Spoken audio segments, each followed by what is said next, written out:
Avez-vous déjà pris le temps de réfléchir au pouvoir caché qui réside dans chaque mot que vous prononcez?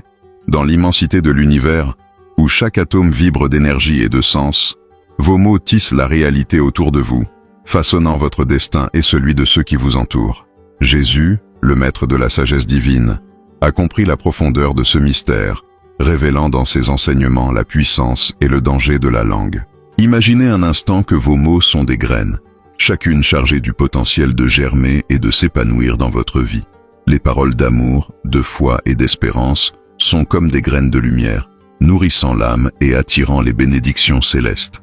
D'un autre côté, les mots de haine, de doute et de négativité sont comme des graines d'obscurité, projetant des ombres sur votre chemin et vous enfermant dans un cycle de souffrance. La Bible, trésor de sagesse ancienne, fait écho aux enseignements de Jésus sur le pouvoir de la langue. Dans Proverbes 18, 21, nous sommes avertis. La mort et la vie sont au pouvoir de la langue. Celui qui l'utilise bien mange ses fruits. Ce passage nous invite à réfléchir sur la responsabilité que nous portons lorsque nous utilisons nos paroles, car elles ont le pouvoir de construire ou de détruire, de bénir ou de maudire. Tout au long de son voyage terrestre, Jésus a démontré le pouvoir transformateur des mots. D'un simple contact de sa voix, il calmait les tempêtes, guérissait les malades et ressuscitait les morts. Ses paroles étaient comme un baume pour les affligés, comme une lumière pour les perdus, comme un espoir pour les désespérés. Il nous a enseigné qu'en utilisant nos paroles avec amour et compassion, nous pouvons manifester le royaume de Dieu sur terre. Cependant, Jésus nous a également mis en garde contre le danger de la langue. Dans Matthieu 12, 36, 37, il nous prévient « Je vous le dis, ils rendront compte de toute parole vaine que les hommes prononceront au jour du jugement. Car par vos paroles, vous serez justifiés, et par vos paroles, vous serez condamnés. » Ces mots nous rappellent que nos mots ne sont pas de simples sons, mais plutôt le reflet de nos pensées et intentions les plus profondes. La langue, petit membre du corps humain, possède un pouvoir immense, capable d'enflammer les passions, de déclencher des guerres et de détruire des réputations. Jacques, dans son épître, compare la langue à un feu inextinguible, capable de consumer des forêts entières. Il nous met en garde contre la nécessité de dominer la langue, de la contrôler avec sagesse et discernement. Tout au long de cette vidéo, nous explorerons les enseignements de Jésus sur le pouvoir et le danger de la langue, découvrant les secrets d'une utilisation sage et amoureuse de nos paroles. Nous découvrirons comment nos paroles peuvent façonner notre réalité, attirer les bénédictions célestes et manifester le royaume de Dieu sur terre. Et maintenant, mes frères et sœurs, je vous invite à me rejoindre dans un moment de connexion profonde avec le divin. Puissions-nous ensemble élever la voix dans la prière, criant à la sagesse et au discernement pour utiliser nos paroles avec amour et responsabilité. La prière est la clé qui ouvre les portes du ciel, le pont qui nous relie au cœur de Dieu. C'est par la prière que nous trouvons la force de surmonter les défis de la vie, l'espoir d'affronter les moments d'obscurité et la paix pour calmer les tempêtes de l'âme. En ce moment, je vous invite à laisser vos demandes de prière, vos désirs les plus profonds, vos paroles qui nécessitent guérison et transformation dans les commentaires. Puissions-nous, ensemble, former une chaîne de foi et d'amour en élevant nos prières vers le Père Céleste. Et pendant que nous prions, je vous demande d'aimer cette vidéo, de la partager avec vos amis et votre famille, et de vous abonner à notre chaîne pour recevoir plus de messages d'espoir et d'inspiration. Que la lumière divine éclaire votre chemin et que vos paroles soient toujours le reflet de l'amour de Dieu. Au commencement, c'était la parole, et la parole était avec Dieu, et la parole était Dieu. Ainsi commence l'évangile de Jean, une déclaration puissante qui résonne à travers les siècles, révélant la nature primordiale de la parole. Mais que signifie réellement cette affirmation? Quel pouvoir mystérieux se cache derrière les mots que nous prononçons? Imaginez l'univers comme une vaste toile vierge, un vide infini, attendant d'être comblé. Et puis, Dieu a parlé. Que la lumière soit, et la lumière fut faite. Avec un simple ordre, les ténèbres se sont dissipées et la création a commencé à prendre forme. Les paroles de Dieu n'étaient pas de simples sons, mais des forces créatrices, capables de façonner la réalité et de donner vie à ce qui n'existait pas auparavant. La Bible regorge d'exemples du pouvoir créateur de la parole. Dieu a créé les cieux et la terre, les mers et les continents, les plantes et les animaux, tout cela à travers ses paroles. Et pas seulement cela, mais il a également créé l'être humain à son image et à sa ressemblance, lui conférant la capacité de communiquer et de créer à travers le langage. Nos paroles, même si elles ne possèdent pas la même puissance divine, portent néanmoins en elles une force créatrice. Ils peuvent construire ou détruire, bénir ou maudire, inspirer ou décourager. Chaque mot que nous prononçons est comme une graine plantée dans le sol fertile de la vie, avec le potentiel de germer et de porter du fruit. Pensez aux paroles d'un parent à son enfant, l'encourageant à réaliser ses rêves, ou aux paroles d'un ami, lui offrant du réconfort dans une période de douleur. Ces mots peuvent façonner l'avenir d'une personne, en influençant ses décisions et ses actions. De même, les paroles de haine, d'envie et de ressentiment peuvent empoisonner l'âme, provoquant des blessures profondes et durables. La parole n'est pas la seule forme d'expression créative. Le mot écrit, que ce soit dans un livre, un poème ou une lettre, a également un immense pouvoir. Cela peut transmettre des connaissances, susciter des émotions, remettre en question les croyances et inspirer le changement. Les paroles écrites de Shakespeare, par exemple, continuent de résonner à travers les siècles, influençant la littérature, le théâtre et la culture du monde entier. Mais le pouvoir créateur des mots ne se limite pas à la communication humaine. Cela s'étend au domaine de la pensée, façonnant notre perception même de la réalité. Nos pensées sont des paroles silencieuses, des murmures de l'âme, qui influencent nos émotions, nos actions et nos croyances. Si nous cultivons des pensées positives et édifiantes, nous attirerons des expériences positives dans nos vies. D'un autre côté, si nous nous laissons aller à des pensées négatives et destructrices, nous créons un cycle de souffrance et de désespoir. Le pouvoir créateur de la parole est un profond mystère, un don divin qui nous invite à utiliser notre langue avec sagesse et responsabilité.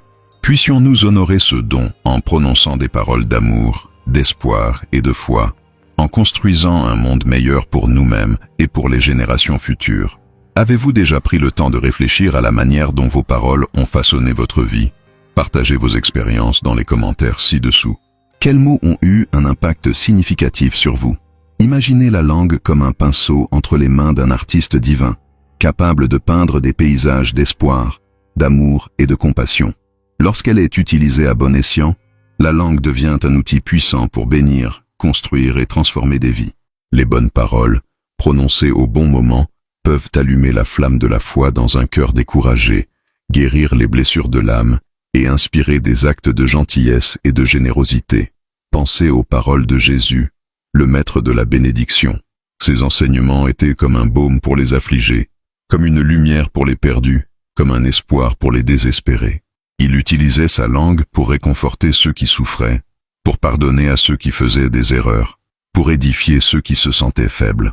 Ces paroles étaient le reflet de l'amour inconditionnel de Dieu, une invitation à la transformation et au renouveau. En tant que disciples du Christ, nous sommes appelés à imiter son exemple, en utilisant la langue pour bénir et édifier. Nos paroles peuvent être comme des ponts, reliant les cœurs brisés, réparant les relations effilochées et construisant des communautés d'amour et de soutien. Nous pouvons utiliser le langage pour encourager ceux qui se sentent découragés, pour inspirer ceux qui se sentent perdus, pour donner de l'espoir à ceux qui se sentent désespérés. La bénédiction ne se limite pas à des paroles de réconfort et d'encouragement. Cela s'étend au domaine de la gratitude, de l'admiration et de la reconnaissance. Lorsque nous exprimons notre gratitude pour les bénédictions que nous avons reçues, nous ouvrons la porte à de nouvelles bénédictions. Lorsque nous admirons les qualités et les talents des autres, nous leur inspirons le désir de grandir et de s'épanouir. Lorsque nous reconnaissons les efforts et les réalisations des autres, nous renforçons leurs liens d'amitié et de camaraderie. La langue peut également être utilisée pour bénir par la prière, l'adoration et la louange. Lorsque nous élevons la voix dans la prière, intercédant pour ceux qui souffrent, criant pour la justice et la paix, nous manifestons la puissance transformatrice de Dieu. Lorsque nous adorons Dieu avec des chants et des louanges, nous exprimons notre gratitude et notre respect, reconnaissant sa grandeur et sa bonté. Cependant, la bénédiction n'est pas seulement un acte individuel, mais aussi un acte collectif. Lorsque nous nous réunissons en communauté, partageant nos expériences, témoignant de la foi et célébrant la vie, nous créons un environnement de bénédiction et de transformation. Nos paroles, unies en harmonie, peuvent créer un cœur d'espoir et d'amour, capable d'inspirer un changement positif dans notre monde. La langue, lorsqu'elle est utilisée comme outil de bénédiction, devient un instrument de transformation, capable de guérir les blessures, de restaurer les relations et de construire des communautés. Puissions-nous utiliser nos paroles avec sagesse et amour, reflétant la lumière du Christ dans tout ce que nous disons. Quelles paroles de bénédiction avez-vous reçues et qui ont transformé votre vie? Partagez dans les commentaires ci-dessous. Quelles expressions ou mots utilisez-vous pour bénir ceux qui vous entourent? La même langue qui peut bénir et édifier peut aussi se transformer en une arme puissante, capable d'infliger des blessures profondes et durables. Les mots de haine, d'envie, de calomnie et de jugement peuvent empoisonner l'âme, détruire les relations et semer la discorde et la division. La Bible nous met en garde contre le danger de la langue, la comparant à un feu incontrôlable, capable de consumer des forêts entières. Imaginez l'impact des commérages malveillants, de la propagation de rumeurs et de calomnies sur une personne innocente. Les mots, comme les flèches empoisonnées, touchent la cible, provoquant douleur et souffrance. La réputation est ternie, la confiance est brisée et les relations sont détruites. Les dommages causés par les mots peuvent être aussi dévastateurs que les dommages physiques, laissant des cicatrices qui ne guérissent jamais complètement. Les paroles de jugement et de condamnation peuvent également être extrêmement nuisibles. Lorsque nous jugeons les autres sur la base de nos propres perceptions limitées, nous créons des barrières de séparation et de préjugés. Nous oublions que nous sommes tous des ratés et des pécheurs ayant besoin de la grâce et du pardon de Dieu. Nos jugements peuvent blesser profondément ceux qui sont déjà aux prises avec leurs propres démons intérieurs. L'envie et la jalousie peuvent également se manifester à travers la langue, s'exprimant par des mots de sarcasme, de critique et de ressentiment. Lorsque nous envions les talents, les réalisations ou les bénédictions des autres, nous permettons à l'amertume et à la négativité d'empoisonner notre âme. Nos paroles envieuses peuvent créer un environnement toxique, nuire à nos relations et entraver notre propre croissance. Même des mots apparemment inoffensifs, comme les blagues et les sarcasmes, peuvent causer de la douleur et de la souffrance. Ce qui peut paraître drôle à certains peut être extrêmement offensant pour d'autres.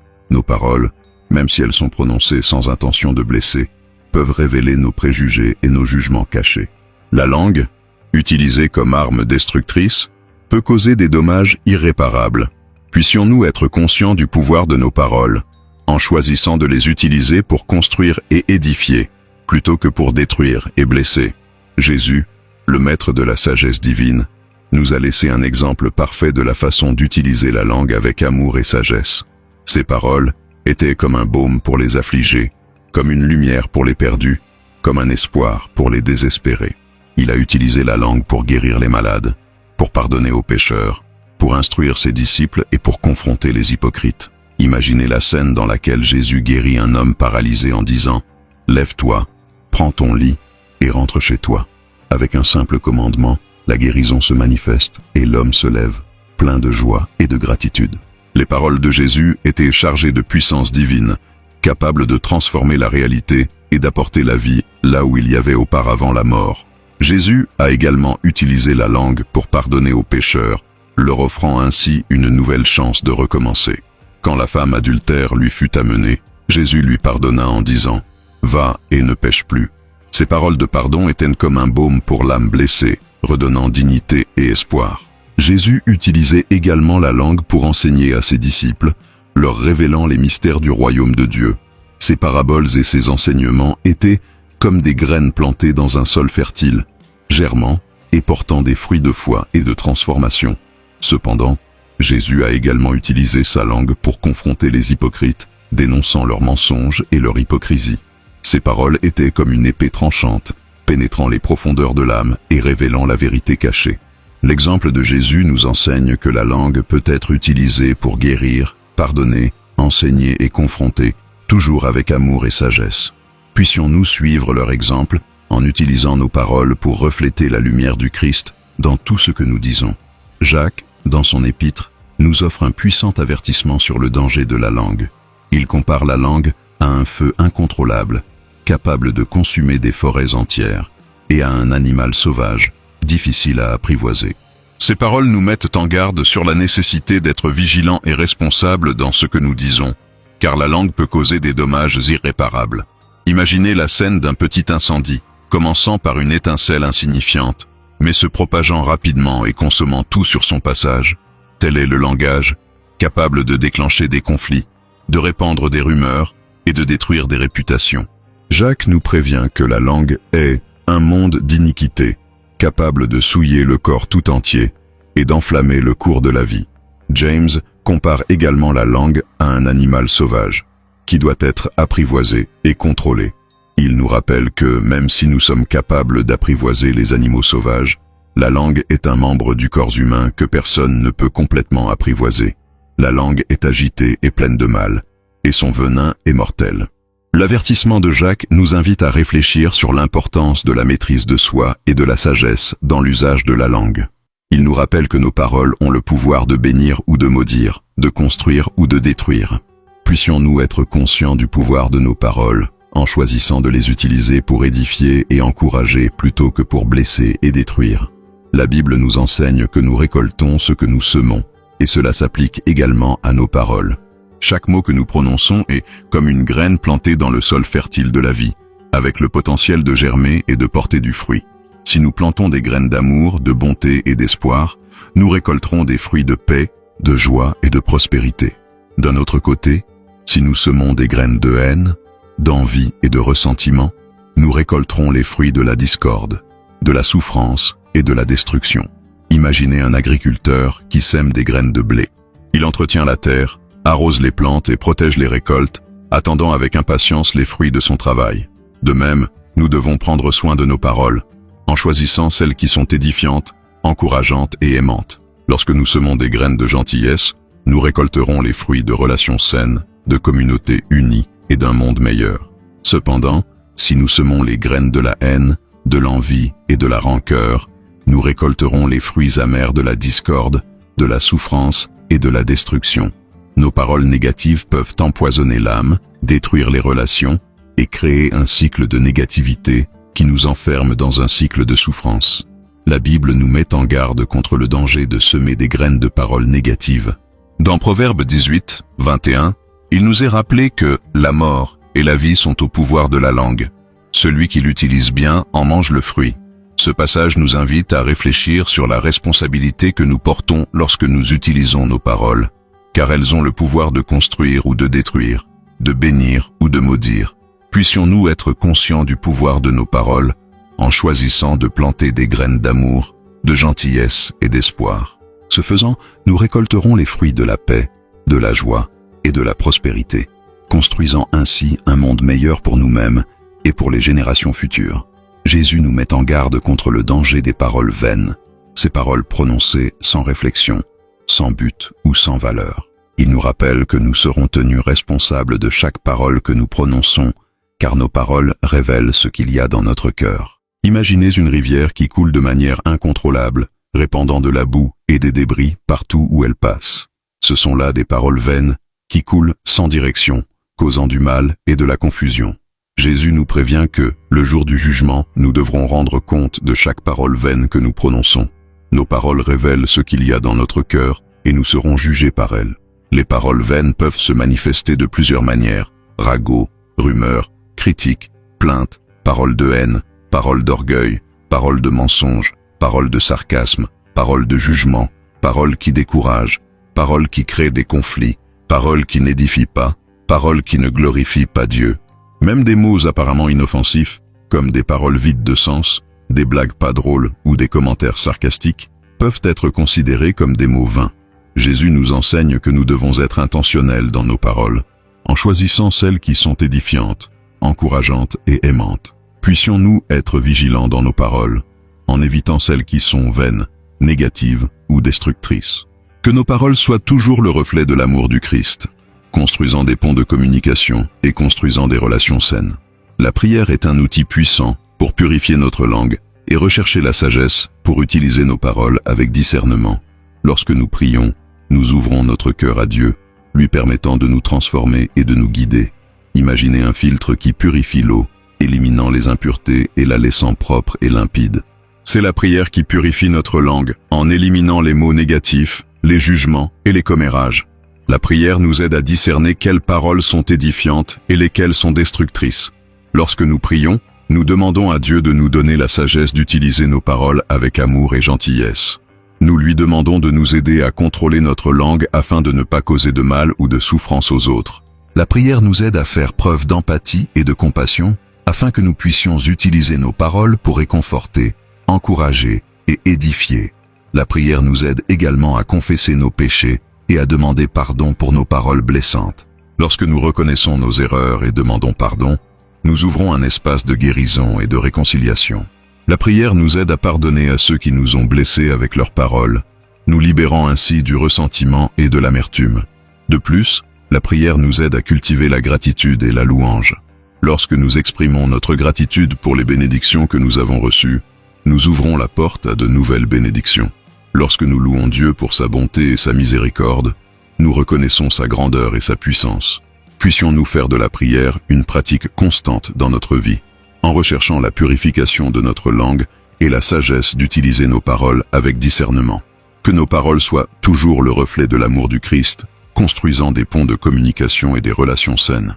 La confession et le pardon sont des outils puissants pour guérir les blessures causées par des paroles blessantes. Lorsque nous confessons nos péchés et demandons pardon, nous ouvrons un espace de guérison et de réconciliation. Lorsque nous pardonnons à ceux qui nous ont blessés par leurs paroles, nous nous libérons du ressentiment et de l'amertume. Imaginez un médecin qui retire une tumeur maligne du corps d'un patient. Telle est la confession, qui ôte de notre âme le poison du péché. Lorsque nous confessons nos péchés à Dieu, nous reconnaissons nos erreurs et nous repentons de nos paroles blessantes. La confession nous libère de la culpabilité et de la honte, permettant à la guérison divine de pénétrer dans nos vies. La confession ne se limite pas à confesser nos péchés à Dieu. Nous sommes également appelés à nous confesser nos péchés les uns aux autres, en recherchant la réconciliation et la restauration de nos relations. Lorsque nous confessons nos péchés à quelqu'un que nous avons blessé par nos paroles, nous faisons preuve d'humilité et de repentance. La confession ouvre la voie au pardon et à la guérison. Le pardon est un choix puissant que nous faisons, libérant ceux qui nous ont blessés par leurs paroles. Lorsque nous pardonnons, nous ne disons pas que ce qui a été fait est bien, mais nous choisissons de libérer la personne de la dette qu'elle nous doit. Le pardon nous libère du ressentiment et de l'amertume, permettant à la guérison divine d'influer dans nos vies. Le pardon n'est pas facile, surtout lorsque les blessures sont profondes et douloureuses. Cependant, Jésus nous enseigne que le pardon est essentiel à notre propre guérison et libération. Lorsque nous refusons de pardonner, nous nous enfermons dans un cycle de douleur et de souffrance. Le pardon nous libère de ce cycle, nous permettant de faire l'expérience de la paix et de la joie qui viennent de Dieu. La confession et le pardon sont des outils puissants pour guérir les blessures causées par des paroles blessantes. Puissions-nous être humbles en confessant nos péchés et généreux en pardonnant à ceux qui nous ont blessés. En faisant cela, nous connaîtrons la guérison et la réconciliation qui viennent de Dieu. Dans un monde où les mots sont constamment prononcés, le silence est souvent sous-estimé. Cependant, le silence peut être un puissant outil de sagesse et de discernement, nous permettant d'entendre la voix de Dieu et de réfléchir à nos paroles et à nos actions. Imaginez un lac calme, où l'eau reflète la beauté du ciel et du paysage. C'est le silence, qui nous permet de calmer notre esprit et notre âme, afin que nous puissions entendre la voix douce et douce de Dieu. Le silence nous invite à ralentir, à respirer profondément et à contempler la présence divine dans nos vies. Le silence nous permet également de réfléchir à nos paroles et à nos actions, en évaluant si nous utilisons notre langage pour construire ou détruire. Lorsque nous nous accordons des moments de silence, nous pouvons examiner nos pensées et nos intentions, en cherchant la sagesse d'utiliser nos mots avec amour et responsabilité. De plus, le silence nous aide à développer la patience et la tolérance. Au lieu de réagir impulsivement avec des mots de colère ou de frustration, nous pouvons choisir le silence, laissant la sagesse divine nous guider. Le silence nous apprend à écouter les autres avec attention et empathie, plutôt que de les interrompre ou de les juger. Le silence peut aussi être une forme de prière, nous permettant de communier avec Dieu sans parole. Dans des moments de silence, nous pouvons exprimer notre gratitude, notre adoration et notre louange à Dieu, en reconnaissant sa présence dans nos vies. Le silence nous invite à faire confiance à Dieu, sachant qu'il contrôle toutes choses. Puissions-nous cultiver l'habitude du silence dans nos vies, en recherchant la sagesse et le discernement, pour utiliser nos paroles avec amour et responsabilité. Puisse le silence nous aider à entendre la voix de Dieu et à réfléchir sur nos paroles et nos actions. Tout comme les mots peuvent détruire, ils ont aussi le pouvoir de construire et de construire. Les mots d'encouragement, de louange et d'appréciation peuvent renforcer les relations, inspirer une action positive et créer un environnement d'amour et de respect. Imaginez un constructeur qui utilise des briques et du mortier pour construire une maison solide et sûre. C'est ainsi que les mots édifient, construisent des ponts de communication, renforcent les liens d'amitié et créent des communautés solidaires. Les paroles qui édifient sont comme des graines d'espérance, plantées dans un sol fertile, avec le potentiel de germer et de porter des fruits d'amour et de bonté. Les mots d'encouragement peuvent donner de la force et de la motivation à quelqu'un qui se sent découragé ou peu sûr de lui. Un simple compliment peut remonter le moral d'une personne et l'inspirer à atteindre ses objectifs. Les mots d'appréciation peuvent démontrer de la gratitude et de la reconnaissance, renforcer les relations et créer un environnement de respect mutuel. Les mots qui élèvent peuvent également être utilisés pour exprimer l'amour et l'affection. Un « je t'aime » sincère peut réchauffer le cœur de quelqu'un et renforcer le lien entre deux personnes. Les paroles de pardon peuvent guérir les blessures émotionnelles et restaurer les relations brisées. Les paroles d'espoir peuvent apporter lumière et réconfort dans les moments difficiles. De plus, les mots édifiants peuvent être utilisés pour partager des connaissances et de la sagesse. Des enseignements inspirants, des histoires de dépassement et des conseils peuvent guider et inspirer les autres. Des paroles édifiantes peuvent être utilisées pour partager la foi et l'amour du Christ, construisant ainsi un monde meilleur pour tous. Puissions-nous avoir l'intention d'utiliser des mots qui élèvent, de construire des ponts de communication, de renforcer les relations et de créer un environnement d'amour et de respect. Que nos paroles soient toujours le reflet de l'amour du Christ, inspirant des actions positives et construisant un monde meilleur pour tous. Tout comme les mots peuvent construire, ils ont aussi le pouvoir de détruire. Les ragots, les calomnies et les jugements peuvent causer des dommages irréparables, blessant profondément ceux qui sont visés par ces propos. Imaginez un incendie qui se propage rapidement et consume tout sur son passage. Telles sont les paroles qui détruisent, qui se propagent comme le feu, provoquant douleur, souffrance et destruction. Les ragots, par exemple, peuvent ternir la réputation d'une personne en propageant des rumeurs et des calomnies qui détruisent la confiance et le respect. Les paroles calomnieuses peuvent être encore plus dévastatrices, accusant faussement quelqu'un de crime ou de péché qu'il n'a pas commis. La calomnie peut détruire la vie d'une personne, ruinant sa carrière, ses relations et sa réputation. Les propos jugés, à leur tour, peuvent créer des barrières de séparation et de préjugés, divisant les communautés et les familles. Même des mots apparemment inoffensifs, comme les blagues et les sarcasmes, peuvent causer de la douleur et de la souffrance. Ce qui peut paraître drôle à certains peut être extrêmement offensant pour d'autres. Nos paroles, même si elles sont prononcées sans intention de blesser, peuvent révéler nos préjugés et nos jugements cachés. Puissions-nous être conscients du pouvoir de nos paroles, en évitant celles qui détruisent et blessent. Que nos paroles soient toujours le reflet de l'amour du Christ, construisant des ponts de communication et construisant des relations saines. Le don de la langue est un don spécial du Saint-Esprit qui permet aux chrétiens de parler des langues inconnues en signe de leur foi et de leur puissance divine. Ce don peut être utilisé pour prier, louer et adorer Dieu, ainsi que pour partager l'Évangile avec des personnes d'autres cultures et langues. Imaginez un chœur de voix chantant en parfaite harmonie, chaque voix contribuant à la beauté de la musique. Tel est le don de la langue, qui unit les chrétiens dans un chœur de louange et d'adoration envers Dieu. Le don de la langue permet aux chrétiens de se connecter avec Dieu à un niveau plus profond, en exprimant leurs sentiments et leurs émotions d'une manière que les mots ordinaires ne peuvent pas. Le don de la langue peut également être utilisé pour partager l'Évangile avec des personnes d'autres cultures et langues. Imaginez un missionnaire qui se rend dans un pays étranger où personne ne parle sa langue. Grâce au don de la langue, le missionnaire peut communiquer avec la population locale, partageant l'amour et le salut du Christ. De plus, le don de la langue peut être utilisé pour construire l'Église, renforçant ainsi la foi et l'unité des chrétiens. Lorsque les chrétiens se réunissent pour prier et louer Dieu en langue, ils font l'expérience de la présence et de la puissance du Saint-Esprit d'une manière particulière. Puissions-nous poursuivre le don de la langue avec humilité et gratitude, en l'utilisant pour glorifier Dieu et construire l'Église. Que le don de la langue soit toujours un instrument d'amour et de service, partageant l'Évangile avec toutes les nations. La langue peut être utilisée pour promouvoir l'unité et la paix entre frères en Christ. Les paroles d'amour, de pardon et de réconciliation peuvent guérir les blessures, rétablir les relations et bâtir des communautés unies. Imaginez un puzzle où chaque pièce s'emboîte parfaitement, formant une image complète. C'est l'unité entre les chrétiens, où chacun apporte ses dons et ses talents à la construction du corps du Christ. Le langage peut être utilisé pour relier les pièces de ce puzzle, favorisant ainsi la communication, la compréhension et la collaboration.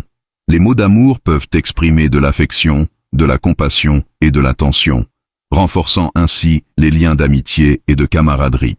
Les paroles de pardon peuvent guérir les blessures émotionnelles, rétablir les relations brisées et jeter des ponts vers la réconciliation. Les paroles de réconciliation peuvent résoudre les conflits et les désaccords, favorisant ainsi la paix et l'harmonie entre les frères en Christ. La langue peut également être utilisée pour partager la foi et l'amour du Christ, unissant des personnes de culture et d'horizons différents. L'Évangile est un message d'unité et de réconciliation, qui invite tous les hommes à faire partie de la famille de Dieu. Puissions-nous utiliser notre langage pour promouvoir l'unité et la paix entre les frères en Christ, en construisant des communautés unies et en reflétant l'amour de Dieu pour le monde. Que nos paroles soient toujours un instrument de réconciliation, d'amour et de service. Avez-vous déjà expérimenté le don de la langue? Partagez vos expériences dans les commentaires ci-dessous. Comment utilisez-vous votre langage pour promouvoir l'unité entre les frères en Christ? Nous avons atteint la fin de ce voyage spirituel, une plongée profonde dans les eaux de la sagesse divine, où nous explorons la puissance et le danger de la langue, comme l'enseigne Jésus. Si vous avez permis à ces paroles de résonner dans votre cœur, si vous avez senti la présence du Saint-Esprit toucher votre âme, nous voulons entendre votre témoignage. Nous vous invitons à partager votre expérience avec cette vidéo dans les commentaires. Écrivez « J'ai ressenti la voix de Dieu dans cette vidéo » et racontez l'impact de ce message sur votre vie, les connaissances que vous avez acquises, les changements que vous vous sentez inspiré d'apporter. Votre témoignage peut être la lumière qui éclaire le chemin des autres en quête de vérité et de transformation. Ce canal est un espace de rencontre avec le divin, une oasis d'espoir et de foi au milieu du chaos du monde moderne. Lorsque vous vous inscrivez, vous rejoignez une communauté de chercheurs, des personnes qui aspirent à une connexion plus profonde avec Dieu. Activez la cloche de notification pour être informé des nouvelles vidéos et messages qui peuvent transformer votre vie et renforcer votre cheminement spirituel. Si cette vidéo était un baume pour votre âme, un phare au milieu des ténèbres, laissez un like. Votre contribution est essentielle pour que ce message atteigne davantage de cœurs assoiffés de la parole de Dieu. En soutenant cette chaîne, vous devenez un agent de transformation, un semeur d'espérance divine. Et pour que la flamme de la foi continue de brûler dans votre cœur, nous vous invitons à regarder la prochaine vidéo, désormais disponible sur l'écran final. Un nouveau message, une nouvelle rencontre avec le divin, une nouvelle opportunité de transformation. Que la grâce de Dieu vous enveloppe d'une étreinte d'amour, que la paix divine vous guide à chaque pas, que la sagesse céleste illumine vos pensées et vos paroles. Que votre vie soit un témoignage vivant de la puissance transformatrice de la parole de Dieu.